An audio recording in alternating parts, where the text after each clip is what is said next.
भजले राम नाम सुख। भगवान शिव को समर्पित सावन माह बीतने के बाद हिंदू धर्म के पंचांग का छठा भाद्रपद मास, जिसे हम भादो भी कहते हैं, प्रारंभ हो चुका है। सावन की तरह भादो का महीना भी धार्मिक रूप से अत्यंत महत्वपूर्ण है। भाद्रपद माह की शुरुआत 10 अगस्त से हुई है और इसका समापन 7 सितंबर को होगा। यह महीना अगस्त और सितंबर के बीच में आता है। भाद्रपद मास में हिंदू धर्म के अनेक बड़े व्रत, पर्व और त्योहार पड़ते हैं, जिनमें श्री कृष्ण जन्माष्टमी, गणेश उत्सव, हरतालिका तीज, ऋषि पंचमी प्रमुख हैं। संपूर्ण वीडियो को देखें, आपको भाद्रपद माह के संबंध में सभी जानकारियां प्राप्त हो जाएंगी, ताकि आपसे कोई भी अनजाने में गलती ना हो। हिंदू धर्म परंपराओं में इस माह में जहां कृष्ण पक्ष की अष्टमी को कर्म का संदेश देने वाले भगवान श्री कृष्ण का जन्मोत्सव मनाया जाता है, तो शुक्ल पक्ष की चतुर्थी को प्रथम पूज्य देवता श्री गणेश का जन्मोत्सव होता है। इस प्रकार भादो मास कर्म और बुद्धि के समन्वय और साधना से जीवन में सफलता पाने का मार्ग दिखलाता है। भाद्रपद मास से पहले पड़ने वाला माह शिव भक्ति का महीना होता है। जिस तरह सावन की रिमझिम बरसात, इसका पानी धरती के भीतर उतरता है, ऐसे ही भक्ति हमारे भीतर तक बह जाती है। जब इंसान के भीतर तक भक्ति उतरती है तो उसके व्यक्तित्व में अपने आप ही विनम्रता, अपनत्व और समत्व जैसे भाव आ जाते हैं। भादव का महीना तेज बौछारों वाले बारिश का होता है। यह सिखाता है कि जब भी कोई काम करो, जम कर करो। भादो समय की कीमत बताता है। जैसे तेज पानी तत्काल बह जाता है, वक्त भी इसी प्रकार गुजर जाता है। तो प्रभु की भक्ति में अपना मन लगाएं। हमने आषाढ़ मास में पूरे मास में श्री हरि विष्णु की कथा का श्रवण किया, पठन किया। सावन मास में हमने महादेव की कथाओं का श्रवण और पठन किया।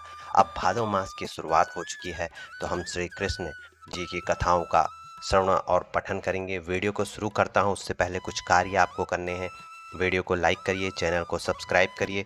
वीडियो पसंद आएगी तो उसको शेयर करिएगा। मैं राजेंद्र भक्ति ज्ञान उपाय चैनल में आपका स्वागत करता हूं। प्रभु राम, भक्त हनुमान हम सभी पे आशीष बनाए रखें। एक समय नारद जी तीनों लोगों का भ्रमण कर रहे थे। भ्रमण करते हुए उन्हें एक तेजस्वी ऋषि दिखा, तो नारद जी उसके आश्रम पे पहुंचे। ऋषि ने जब नारद जी को देखा तो उस वक्त भादो मास चल रहा था। उसने नारद जी से आग्रह किया, मुझे भादो मास का महत्व सुनाइए।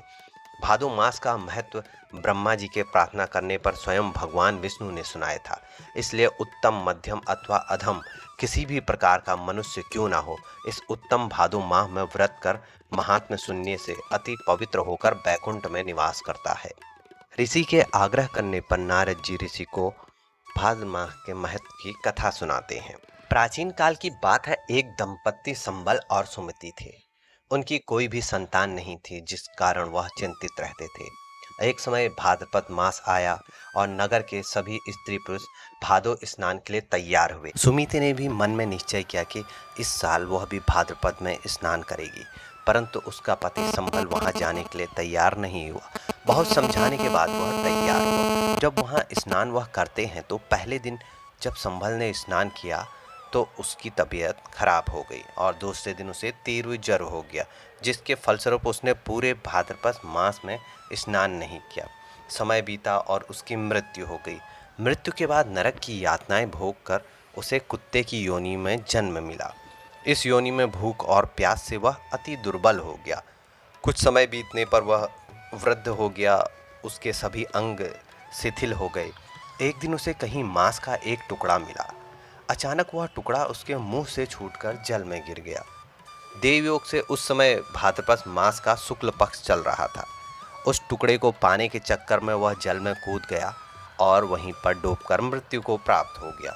उसी समय भगवान के पार्षद दिव्य विमान लेके आए और उसे बैकुंठ ले गए। तब उसने कहा, मैंने तो किसी भी जन्म में कोई पुण्य कर्म नहीं किया, फिर बैकुंठ कैसा? दूतों ने कहा, तुमने अनजाने में ही भाद्रपद मास में स्नान किया और उसी दौरान तुमने अपने प्राण गंवाए। इस पुण्य के प्रताप से तुम बैकुंठ प्राप्त हुआ। तब नारद जी ऋषि से बोले, जब अज्ञात स्नान करने का फल उसे इस प्रकार प्राप्त हुआ कि उसे दूत अपने साथ बैकुंठ ले गए, तो भाद्रपद मास में यदि आप श्रद्धा से पूजन, स्नान, दान, कथाओं का श्रवण करते हैं तो आपको अत्यधिक पुण्य की प्राप्ति होती है। भाद्रपद माह की कथाओं की श्रृंखला का यह प्रथम वीडियो था। आप यदि प्रभु की भक्ति चाहते हैं, उन्हें मन से पूजना चाहते हैं तो आप उनकी कथाओं का श्रवण जरूर करें। यदि आप कथाओं का श्रवण करते हैं तो आपके मन में जो उनके प्रति श्रद्धा और विश्वास है वह अटूट हो जाता है। तो भक्ति ज्ञान उपाय चैनल को सब्सक्राइब करें, कमेंट में लिखें जय श्री राम, जय हनुमान, जय श्री कृष्ण और तैयार हो जाएं भाद्रपद माह की कथाओं की दिव्य यात्रा के लिए।